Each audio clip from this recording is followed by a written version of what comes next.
Lo que pasa es que esa base ya lo que pasa es que esa base también se siente traicionada. Sí. Además, los gobiernos en el Perú se desgastan en términos de aprobación. Claro. El tema yo no creo que sea necesariamente la elección de Nadine Heredia de 2016. Creo que el tema de fondo es la ambición política de esta pareja. Y la ambición política se puede expresar de maneras distintas. Una candidatura es una forma de expresar la ambición política, pero hay muchas formas institucionales y no institucionales de poder expresar esa ambición.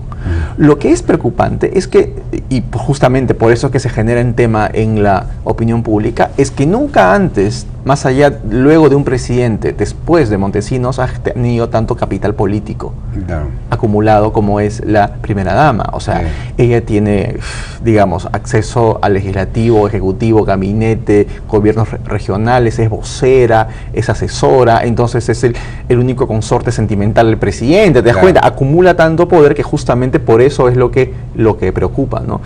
Todo tipo de concentración. Ellos hablan de la concentración de los medios, la concentración de poder en general es el tema estructural de fondo que preocupa cualquier tipo de democracia.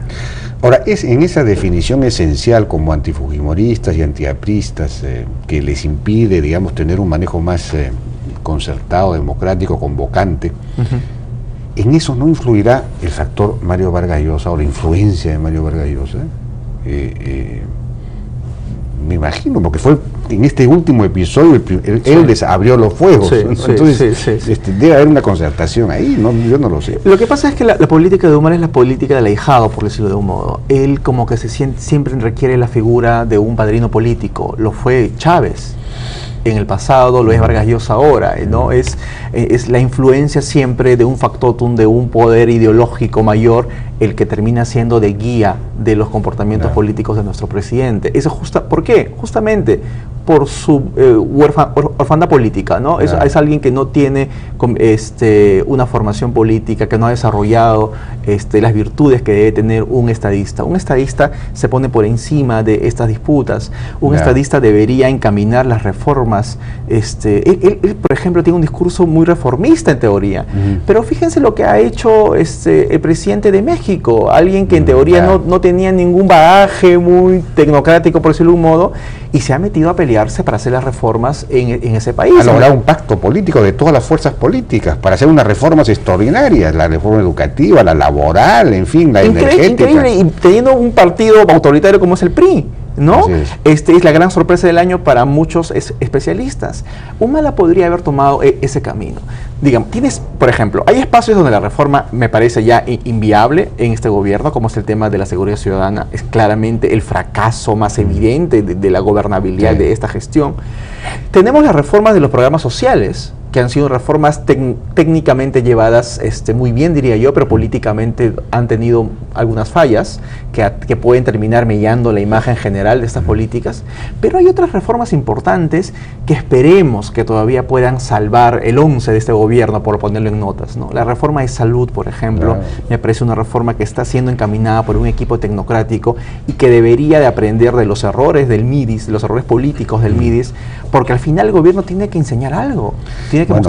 La reforma del servicio civil, que potencialmente es muy importante, digamos, ahí hay una cierta esquizofrenia también, ¿no? El gobierno está procurando algunas reformas modernizadoras del Estado, que es lo que se necesita para terminar de configurar un modelo económico plenamente eficaz para competir en el mundo, ¿no? Pero por otro lado se enfrenta a sectores empresariales, a los pesqueros, ahora al Grupo del Comercio, antes, en fin, es una cosa rara, hay una cierta esquizofrenia.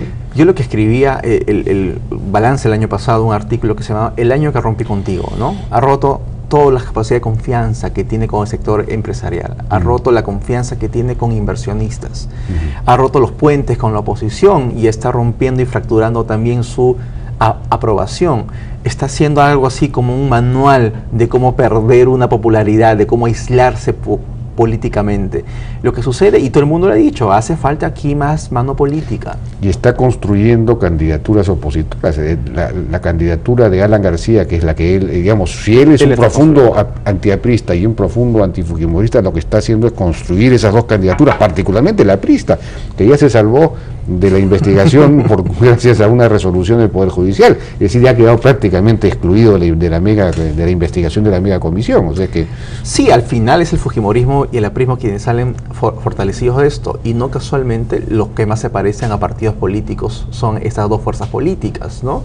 El fujimorismo es alrededor de un 20% dentro de la militancia, y el aprismo tiene respaldo menor, pero tiene una capacidad de cuadros políticos y de profesionales políticos que ahora se hace evidente su necesidad. O sea, en estos partidos, sobre todo en el APRA, tú tienes profesionales políticos, hay gente que todos los días está pensando cómo funciona el electorado peruano.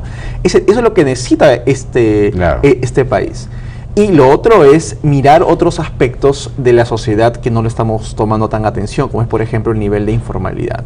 Nosotros nos hemos regocijado en las cifras que hablan de que nuestras clases medias, los estratos medios, son cada vez mayores que los sectores pobres, pero no nos hemos percatado de un gran detalle, que el 70% de nuestra PEA está vinculado con el sector informal. Somos el único país en crecimiento, una economía de ingreso medio, que tiene un sector informal que pertenece a Bolivia, pertenece a Honduras, países muy pobres, ¿no? Bueno, la tasa de informalidad se ha ido reduciendo, aunque lentamente, ¿no? Sí. Lentamente. Pero lo que pasa es que hay leyes, por ejemplo, las leyes laborales, que son sumamente rígidas y costosas. Es decir, la formalización es muy cara, a diferencia de otros países, ¿no? Entonces, pero justamente hay que ver las tensiones de esta clase media que está acumulando dinero, pero que está creciendo de espaldas al Estado. Esta clase media que su lógica, su ética es más bien huir del Estado. Claro, pero si el Estado pues es su opresor. Entonces, y terminan siendo libertarios sin saberlo, por decirlo de un modo, ¿no? Una vez que tienen plata, quitan a su hijo de la escuela pública y les ponen una escuela privada. ¿Cuántos dejan de usar los hospitales del Estado? Por lo tanto, como esta gente está de espaldas al Estado, está creciendo económicamente de espaldas al Estado, no existe ninguna presión social para la reforma del Estado. ¿Qué es lo que sucede en Brasil y qué es lo que sucede en Chile con estas movilizaciones, aunque los partidos son débiles? Hay una presión social de parte de la gente que dice necesitamos mejores servicios de salud. ¿Por qué en el Perú, a pesar de que tenemos una clase media ancha, no existe esto? Porque nuestra clase media es informal. Claro. Y tampoco habría una base suficiente, digamos, si tienes una clase media, tienes un poco la base para formar partidos políticos también, porque no puedes tener partidos políticos de verdad sin una clase media desarrollada. Pero ningún partido político está viendo cómo funciona electoralmente el informal, el mototaxista, el de la bodeguita, que lo hemos discutido acá antes, ¿no?